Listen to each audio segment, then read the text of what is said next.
I think for us, with the vision that we also care for the well-being of our robots, we want to make sure they run. We can observe the data, how they're doing. The robot as a service makes a lot of sense because in the end, you're not, owning your workers, right? You hire them on a salary. So I think from our vision and how we see robotic workforce, I think that resonates very well also with us.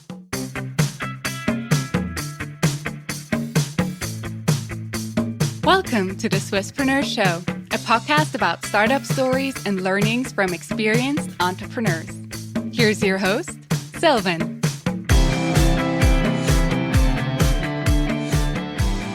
Peter, a very well welcome to the Swisspreneur Show. It's a pleasure to have you here today. Thanks so much, Sylvan. I'm a big fan of the show. That's the best, to have a big fan of the show in the show itself. Thank you for joining us today. You are the co-founder and CEO at ANYbotics, a robotics company revolutionizing autonomous mobile robots for challenging environments.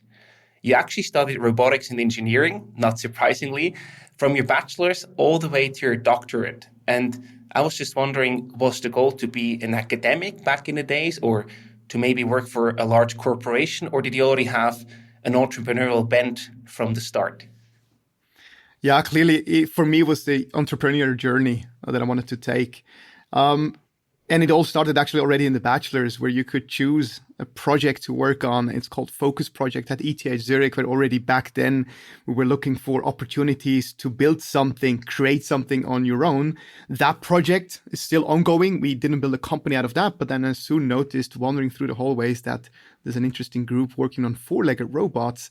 And I joined that group and already felt the entrepreneurial energy in that group, saying, look, we're building together something with the thought eventually, when it matures, that we could launch something together. Where does that entrepreneurial drive come from? Do you have any role models or inspirations from your family background, or who inspired you to become an entrepreneur in the first place? Not necessarily the family. I think it was always just I was a creative kid, just trying out things, building things, and then always thinking, who can I help with? How can I market this? How can I take what I'm doing out in the real world and be proud of it, what I'm doing? And so already as a kid, as many programming websites, doing designs, these kind of things, I already did a little earning on that, doing projects. And that was always fascinating, just doing what you love and then causing, a positive impact for people. And I would say one of the role models is probably Steve Jobs, somebody I've been looking up to for a while and observing and going through the trajectory, very early Mac user, and just seeing the revolution of products they've been pushing out. So that's certainly one of the inspirations. Amazing. That's certainly a very good role model to have. So legend has it that ANYbotics prototype was built in 2009. I think that was a bit what you were also referring before with the project. You were doing your bachelor's at that time. So were you already involved with the project itself, with ANYbotics? I was not yet involved. I was actually just 1 year early in that, doing my own project. However, Animal also started, or the story of ANYbotics started with a robot called Alof. So that's a first-legged robot at ETH Zurich. And one of the students in that team was Andreas Lauber. He is today our head of industrialization, co-founder of the company, very important person. And he and his group started in a group of Roland Sigwart at ETH Zurich. And from there on out, Roland had the vision to move that project forward and grow that group from a purely students project to a research project, including PhDs. And that's then the point where I also joined a couple of years in. Nice. So it all started at the ETH in Zurich, but it took about 7 years, right, for an actual company to be formed. So 2009, the first prototype, and then in 2016, the actual ANYbotics company was legally formed. Walk me through those years. What happened in these 7 years from first prototype until the first company formation? Yeah, building robots, it's tough. So it takes its time.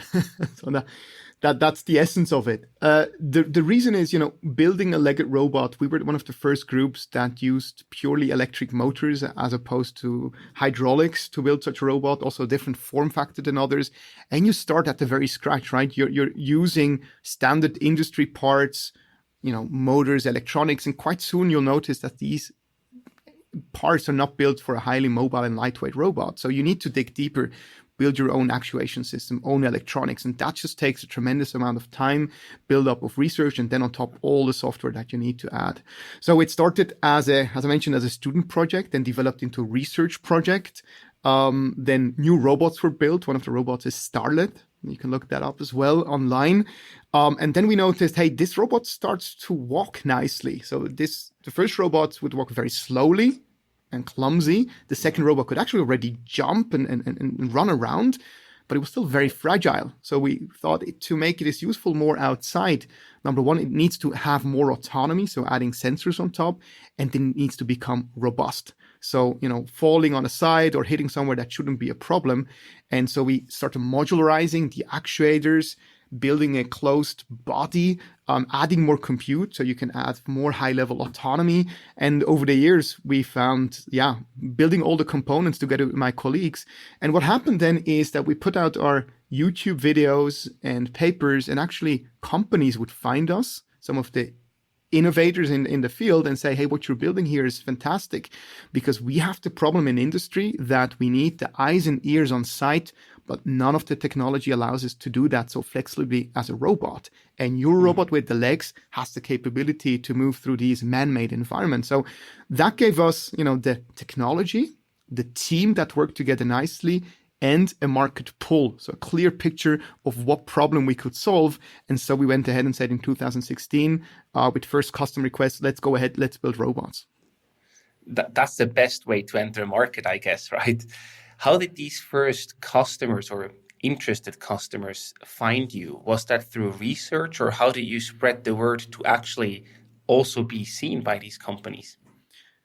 Yeah, these companies did a good job in general to also attend robotics conferences, to look at papers, but then very often what happens is through popular YouTube videos that you get noticed. Somebody sending a friend, look, I've seen this robot, I know that might be interesting for you. So it's just putting out a lot of material, being vocal about it, visible, making it in an entertaining way sometimes. So short videos, back in the days, research wasn't so much in the social media, but we started pushing that quite a bit also through Christmas videos. This very, simple and silly things maybe, but they caused a lot of awareness. And so we placed the seeds essentially less deliberately, I think, as we thought, but these led for people to recognize us and see us. And this still carries us to nowadays where we do the same thing, right? Amazing. And how was then these first potential customer contacts? They say, hey, what you're building here is interesting for me. Can I buy that? Or how did these conversations go? I want to better understand that, because I could imagine other entrepreneurs out there in similar shoes, and they try to identify when is it actually worth to then double down and really start this company based on customer feedback. So how did these conversations go? So we actually held off of founding a company as long as we could and stay in the realm of ETH, because that's an important time that you can mature your team and your technology and your market understanding. We started in a company once we had research customers that wanted a copy of the robot because they didn't have the time or the funds to do that. And so that moment gave us early revenue that we could leverage and start essentially copying our machines and have them with others and learn from how they're behaving on other sites. But that's a dangerous place to be too long research, because these were clearly not the customers that would carry us to thousands of robots a year. So we went ahead and said, look, we don't want to be a research company. We want to be a product and a robotic solution company. So, and part of that is really understanding your customer problem and obviously not falling in love with your robot, but exposing it to real world challenges and then really understanding the problem. So that was key. At the foundation, we put that into our heart and was one of the main risks we were really looking at. So what we did is just expose even very early prototypes to these environments. So 2018, we had the world's first legged robot offshore on a offshore wind facility, because those companies, in this case was Tenet, said their vision is to run these facilities unmanned, and they know robots are going to be part of it. So essentially we did POC, so proof of concepts. They were always paid. We never did anything for free, for the reason that if the customer doesn't see the value in it, then it's probably not that serious. So we always push the customers to that level where they would pay. We attended conferences with them, exhibited with them. We went really went broad and just said, whenever we go, we bring a robot, we test it, we learn, we talk to the people. And that was actually the founding team. I was out on the field a lot offshore. I have the offshore certification. So really pushing yourself and the team to learn from the field. I think that was essential. That sounds like a very organic, but also a very smart approach of really developing this understanding. How did you finance your life back then before you had the company formed? Was that one of the advantages of still staying under the ETH umbrella? Mm-hmm. So we had some funding, governmental funding, of course, during our research and the Pioneer Fellowship. And then also we were lucky enough to get funding and support from WIS Zurich. That's this incubator, right, between the University of Zurich and ETH Zurich. That gave us the funding for the first 2 years of the company, 2.5 years, the infrastructure, and we were able to profit from that. The same PC, software licenses, the Mensas, all these things that you bother with later as a company, and gave us the time and focus to really, explore the market and mature the product ahead. So that was instrumental for us to be able in the early years of the company. That makes sense. And I wonder, how did the product itself, the robot, develop, from this initial prototype, 2009, until you then actually started the company? There has been a lot of iterating, adapting, learning, etc., embedded in the product. So what were the key changes that you've made along these 7 years? Yeah, tremendous. If you look at all the prototypes, this is now probably the 10th generation of robot.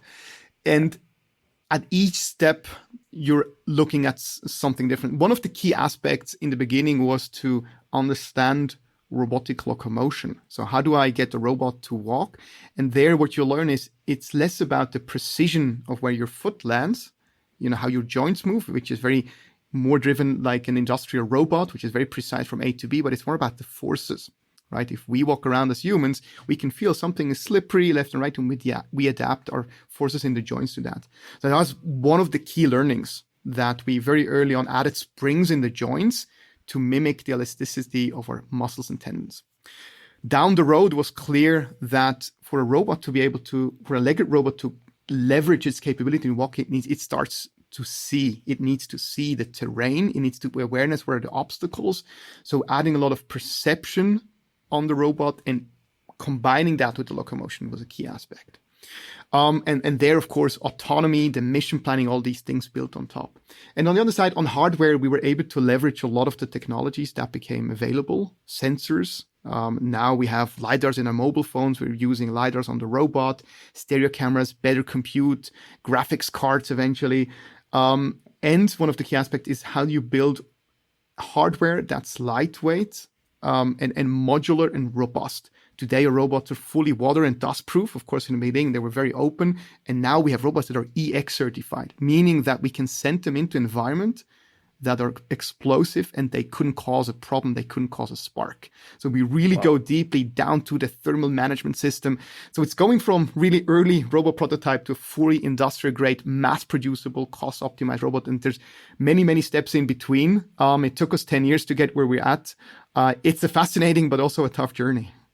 I can imagine.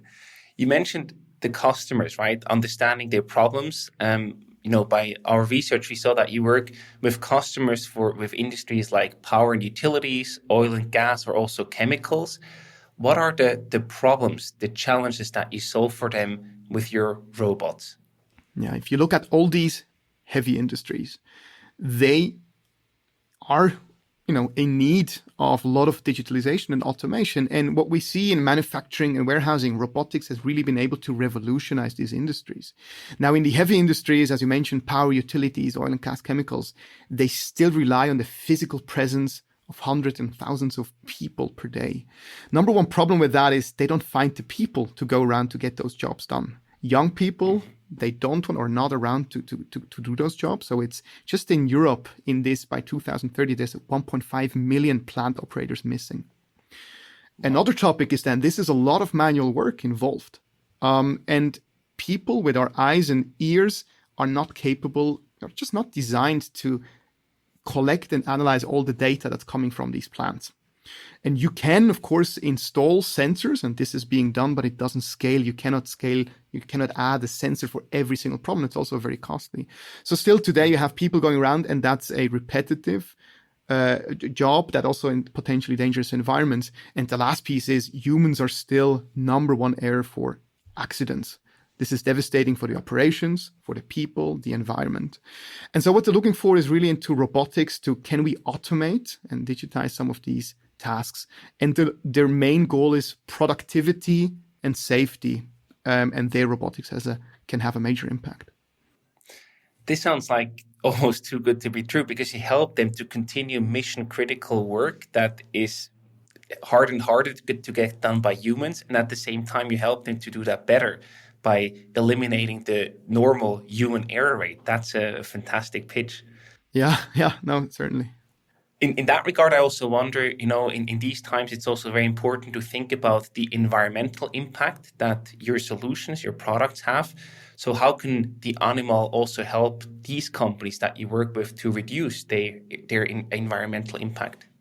Yes, I'll give you 3 examples. One topic is fugitive gases, that in every joint in a pipe, you have micro gas leaks, but they accumulate. So finding those gas leaks is a tedious task by human that also needs to be done by law, but we can help automate and find gas leaks earlier, methane gas, etc. And so that's through fugitive gas. That's a big topic. Second topic is often around transportation. If you imagine offshore oil and gas or wind energy, you have helicopters flying out every week. Those helicopter flights, it's number one, it's very costly, so you can help on that, and they spend generate a lot of CO2. That's another aspect. And then the third one is when we productize or optimize the production, you can reduce waste. Right, by recognizing, let's say, hotspots or leakages, etc. There's certain problems that occur to the material itself that's then going to waste in the manufacturing process. So by helping detecting problems earlier, you're reducing waste. Again, a positive impact for the environment. Nice. Yeah, that sounds like all 3 together like a very good contribution for all your clients. I wonder also the terms of AI. It's a very hot topic at the moment. So how do you at ANYbotics build or embed AI-driven features that are actually useful for your robots and in the end for your clients? Yeah, that's a fascinating story. Also, one I think that a lot of people can relate to. I did my PhD on writing and programming the robot to perceive the environment and to learn how to walk. So very mathematically described on how it's supposed to do that. And you can get quite far with advanced physics and engineering and controls, but eventually you'll hit the ceiling where the limiting factor is the human that's in the loop in programming these robots. Now, over the last years, and also in close collaboration with ETH, we have been pioneering to let the robot learn itself to walk. Now, we don't have the time, to give it multiple years as a kid to grow up. But what we do, we simulate thousands of robots in a simulation, in a virtual environment that's physics-based, and the robot can explore this environment in an accelerated fashion and start creating its own neural network. Now, overnight, we can create such a neural network. It converges nicely, and then we can transfer that on the physical robot. And it sounds simple, but if you do all of that work right, magic happens. So today, our robot for the last 24 months have been deployed with our customers fully based on AI-based reinforcement learning. It's extremely robust. It behaves fantastically in unforeseen environments, even if it's slippery, if it doesn't see correctly, etc. So it's really getting there where you can get the most out of your hardware based on these AI-based methods. And of course, we're doing the same topics on, manipulation is a big topic. How do you start interacting with the environment? That's a difficult task. So AI will help us there. Also perceiving the environments. All the cameras that are on a robot, how do you get the valuable information out and filter out the task or finding the anomalies and derive from there the task? We're using computer vision and AI again. So AI for us is really penetrating all of these more classical algorithms and helping us, our robots and our customers, to achieve the best results. It's so cool to hear the real practical example, how you embed and use and leverage AI in the end. That's so cool.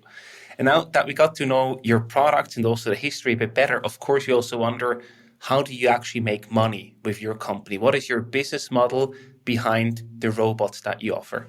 Yeah. So it's very close to our mission statement of what we call creating a workforce of autonomous robots.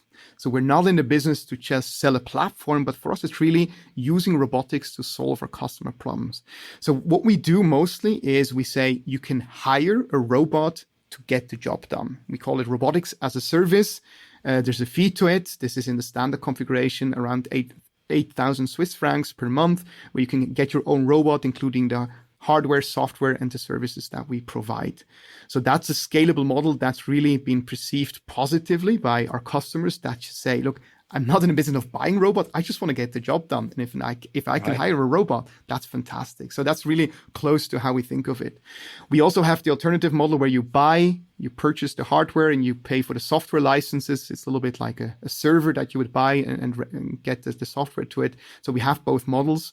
And then we typically have multi-year contracts with customers. Right now, we're in the phase of they're getting the first couple of robots and now going to expansion mode. They see the positive benefits, they're seeing their ROIs and want to get more robots to replicate the learnings on different sites. I see. Is there any of the business models you just described, is any more preferred by customers? Is it really the as a service, robot as a service, that is the preferred option that your customers go for? It depends. In some geographies and also the way they have budget allocation, they say, look, I need to spend this money now, and then they purchase or even purchase the software as a lifetime license. What we found, though, is that happens typically at the beginning when they get their first couple of robots. Once they go into the more operational mode, they actually prefer not owning assets. So there's a trend in the industry to use more OPEX instead of CAPEX. And so that resonates very well our RaaS model with their tendency to lease or rent the services that they get. Got it. And do you have any preference from a business model perspective, from your company perspective? Do you prefer one or the other economically?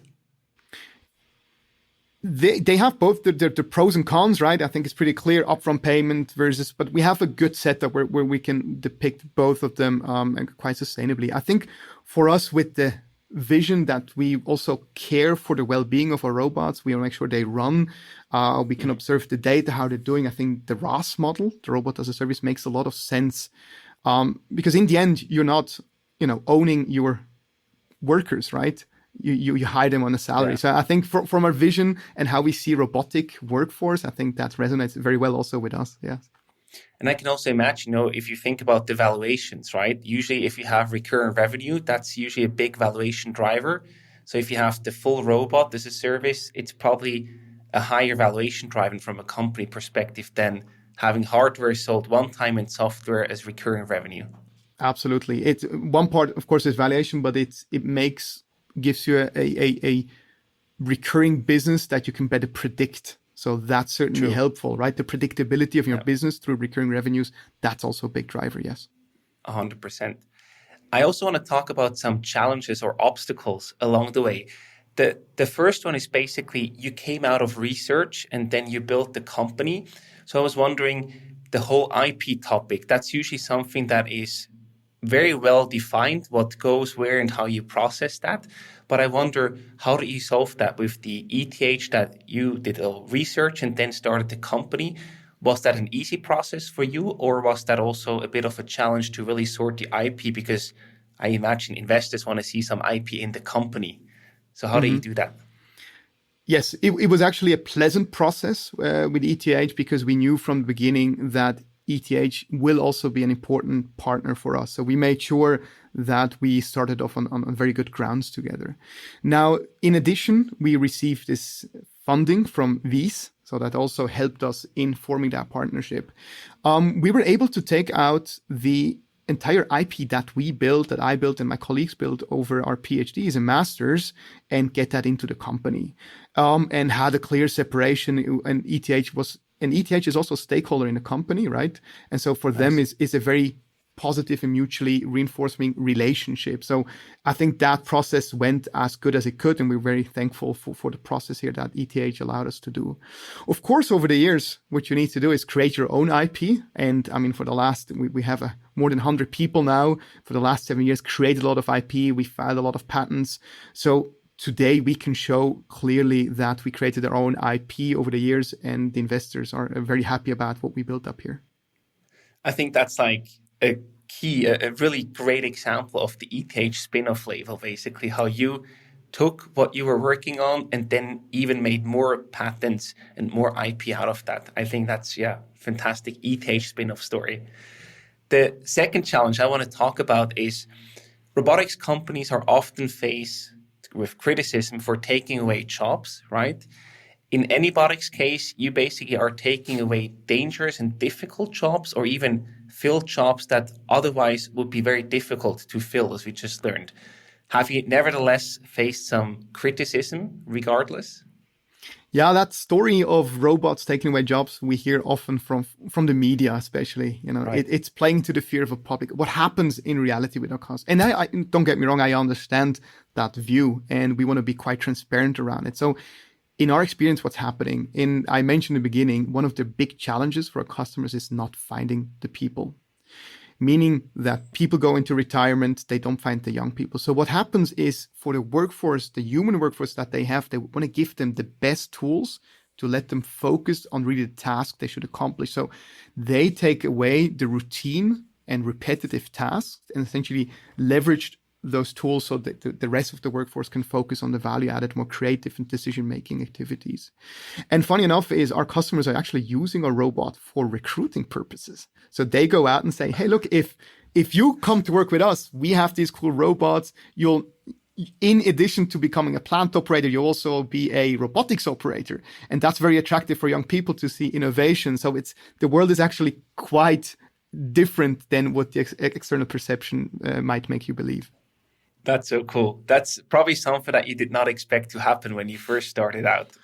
No, we were actually also, we really appreciated the customer doing that because it makes that also public on how they see robots. It's never about replacing people, but helping their people. Yeah, it's a partnership, basically. Absolutely. Exactly. Yeah. Then the next topic I want to talk about is you're now an international company. And I just wonder, how did you actually manage to go international with your, not only the people, but basically also the sales force, and how do you acquire customers in an international setting? Can you talk a bit more about how you do that at ANYbotics? For us, the difficulty was from the beginning, we needed to be international. If you, for example, focus only on Switzerland or the DACH region, there's just too little industry for us to get started. And so from the beginning, we're exposed internationally. We hired internationally. English was always the standard language for us. And I think in that regard, COVID also helped us that people understood you don't need to be always physically present, but online interactions can work quite well. And we're pushing that to, live demos, online visits, etc. So, and from the beginning, we were drawn in internationally. We're lots in the US, the Asia Pacific, UAE, of course, also Europe, in South America, and Brazil. And we very quickly learned how to deal with those large customers internationally. Now, we still are headquartered completely in Zurich. This will change in the future. But from this central place, we work out and send our field engineers and the robots out. And there's two ways we also collaborate. This one is partnerships internationally. So the sales partnerships is one. So we have sales partners in Brazil, in the US, and that's growing. And the other side that we're building up is servicing stations together with partners. So we're not intending to have thousands of people for servicing around the world, but rather leverage existing networks that already exist. And can you talk a bit more about these partnerships? How does that exactly work? So if one company in Brazil, for example, becomes a sales partner of ANYbotics, how do you work together? I assume you don't have them on the payroll, but you probably pay them commissions for deals that they get, or how does that work? Yeah. These companies typically, and there needs to be a minimum size, right? They need technical expertise, and they typically already involved either in some sort of digitalization and robotics or robotic devices, I would say, or they already do servicing for companies on site. So they lend their people and expertise and see robotics as part of that. So what happens typically, the step number one, they purchase a demo robot, right? And we also want to see some commitment from their side so they can go around, demo it, understand it. We train them on the hardware, software, on our sales process, all of these topics. And then they get a certain geography they're responsible for. And from there on out, either we bring them customers, because if customers find us, we forward it to that partner who can take care locally, or they go out and find their own customers or already have customers that are interested in robots and combine this. And then, yes, I mean, they get commission on it, and, hardware, software is different models, but it's really going down in a mutually benefiting partnership, and we help them as much as possible because we really see it in the long term and being very transparent both ways. Internationally, do you sell exclusively through partners, or do you also have your own sales force going after customers? We sell also with our own workforce internationally, especially in the countries where we don't have a partner yet, and especially with the companies that are quite international. So if you work with a Shell, with the big companies that are international, we tend to work with them directly. Got it. So if I understand that correctly, do the things that need to be done locally, like sales or also the servicing part, that's something that you also work on with partners, but I assume mostly of the development, the IP part, etc., that's probably what you keep in Switzerland centralized. Yes. So how we work is the core technology stack, the robot, the basic software, the user interfaces, that's all developed by us as really this seamless experience. Yeah. Now we do partnerships that's a different sort of partnership with external, let's say, software and hardware or sensor provider. So, for example, we're working with Hexagon or Leica Geosystems that have a special sensor that we then purchase from them. We integrate it, closely collaborating with them on APIs, etc., and we certify the whole system and can then sell this unit together with their sensor to our customers. So it's on a different end, right? So essentially a partner for us in development and extending the capabilities of the robot. Fantastic. We once interviewed your co-founder, Hans-Peter, back in 2021, and that was roughly a year after your 20 million Series A round. Now, in May 2023, you raised a Series B round, this time of 50 million. Things are getting really serious here, Peter. And I just wonder, how were you able to raise that amount of money in a very, very difficult environment that we see now with economy slowing down, VC funding slowing down? How were you able to pull that Series B round off? Yeah. So what we were able to do from the Series A, there we had a great vision and a prototype. Now, the time with the Series A, we're very thankful for the investors that came in, including Swisscom Ventures, that saw the potential. And with those 20 million, and of course, selling robots, we're able to build 2 robots, Animal D that we fully industrialized, and Animal X, the explosion-proof version that we announced last year.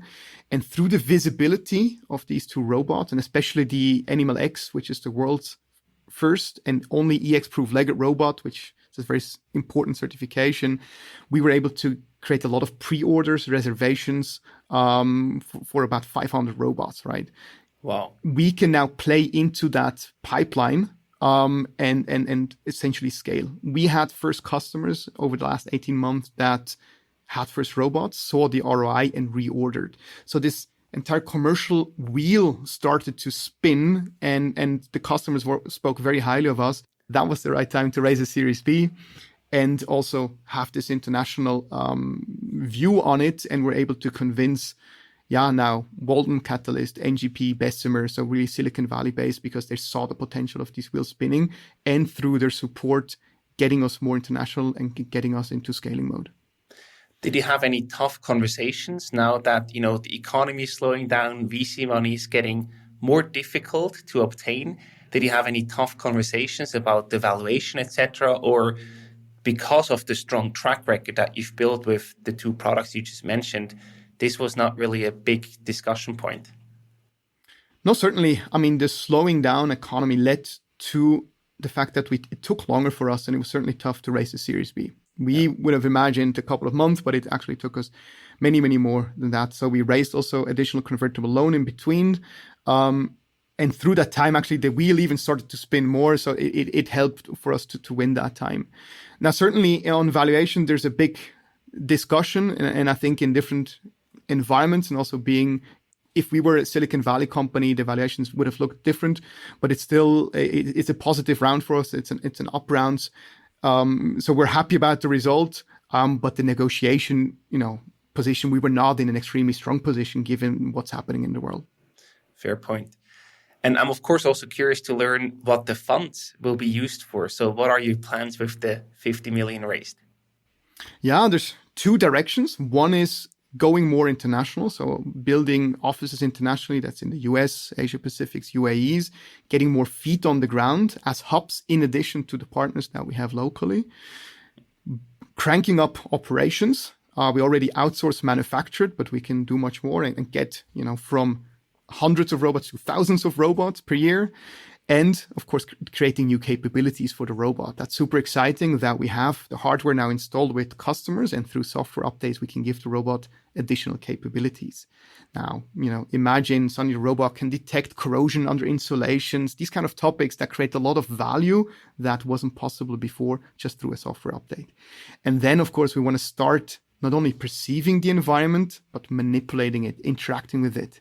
Imagine turning a lever, open a cabinet, take a sample of a chemical, etc. So there's vast potential to also starting to automate these manual tasks in the industry. That sounds like a super exciting future ahead of you. And just curious to see your perspective on that. What role or what thoughts do you have regarding a potential IPO one day, or maybe a trade sale?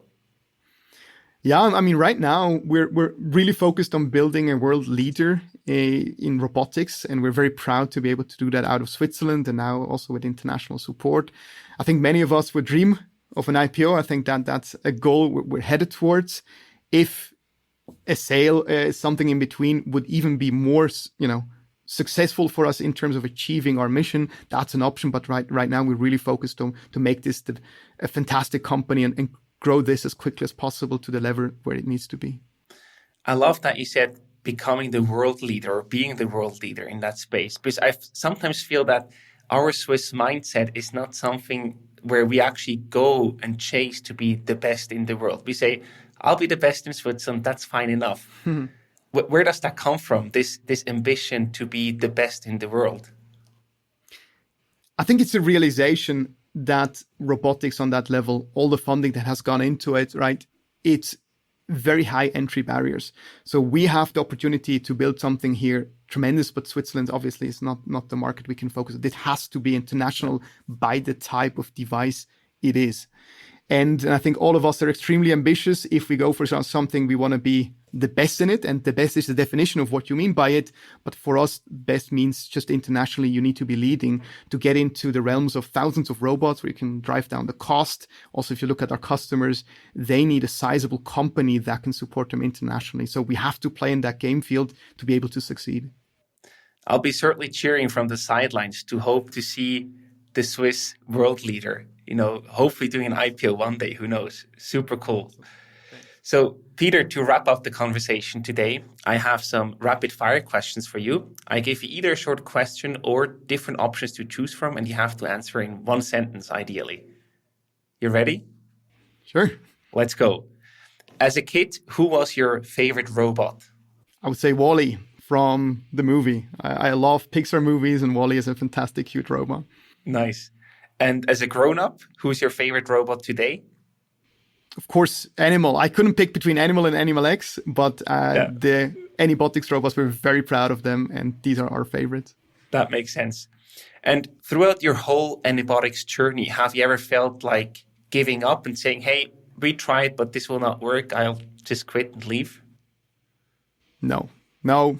The reason is we started knowing that it's going to be a tough journey. So giving up is not an option and never crossed our mind. Sounds like some smart expectation management. And the last question for you today, how did you celebrate your closing of the Series B round? We haven't done the full celebration yet. So when we closed it, Frederick and I, our CFO, came back from the lawyers with the signatures and the closing. And we had a little celebration, a little speech. We had the investors sharing a video congratulating us. That was very an emotional moment also for our staff. But we're still setting the date for a bigger celebration with the entire staff. So a big party is still coming up. It's been just a couple of days since, or a couple of weeks since we closed. So certainly also another thing to look forward to. Absolutely. Peter, it was a lot of fun to record this episode with you. Thank you so much for making the time and coming on the show. And I wish you lots of success and all the best for the future. Super exciting to see what you're building and where you're going with the company. Thanks so much, Sylvan. It's a pleasure and looking forward to it, to hearing many more great episodes from the Swisspreneur.